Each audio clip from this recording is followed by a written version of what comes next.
वाणी पर भरोसा करना। संतों ने कहा घबराना नहीं है। सुनो, 5 वर्ष का बड़ा विषम दुख का समय है। तुम लोगों बहुत जबरदस्त दुख भोगोगे 5 वर्ष, और 5 वर्ष पूर्ण होते ही 6ठे वर्ष लगते ही तुम्हें पुनः राज्य की, वैभव की, आनंद की, सुख की प्राप्ति। लेकिन 5 वर्ष बहुत मुश्किल हैं। अगर टूटे नहीं, बने रहे तो फिर सुख अवश्य मिलेगा।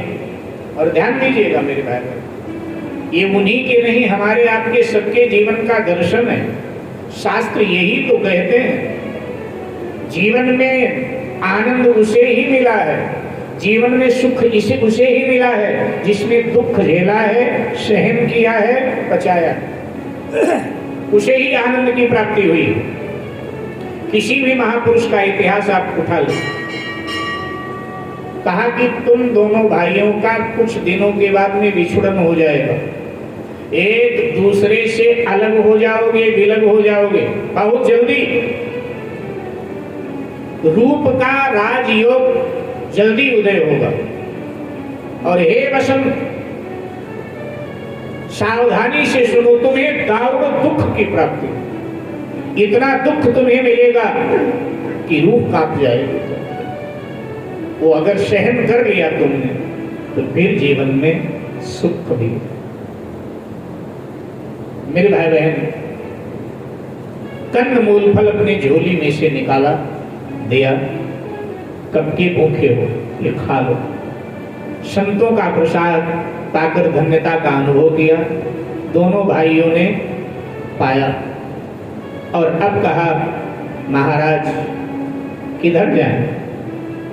तो हाथ उठाया पश्चिम की ओर, इधर जा रहे थे सो दिशा मत बदलो, इधर ही जाओ। और वो दोनों प्रणाम करके आगे बढ़ गए। वो दोनों प्रणाम करते हुए आगे बढ़ गए और चलते चलते मिस्र देश की जो राजधानी थी, राजधानी के नजदीक पहुंच गए। जंगल क्षेत्र है, घोर बियाबान है।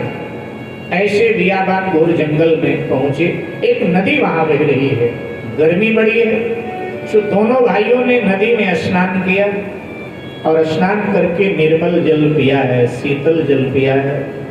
नदी के तट पर छायादार वृक्ष लगे थे, सो वृक्ष के नीचे आकर दोनों भाई विश्राम करने के लिए बैठ गए। रूप ने कहा, भाई मुझे तो नींद आ रही है, थोड़ा सो लेते, फिर आगे बढ़े, आगे चले। कौन सा हमको तुमको कोई काम करना है, बस दिन ही तो बिताने हैं, भटकना ही तो। वसंत ने कहा, भैया आप सो जाओ, मुझे तो नींद आ रही है। ठीक, मैं सो जाऊं। सो गया। इधर वसंत बैठा अपने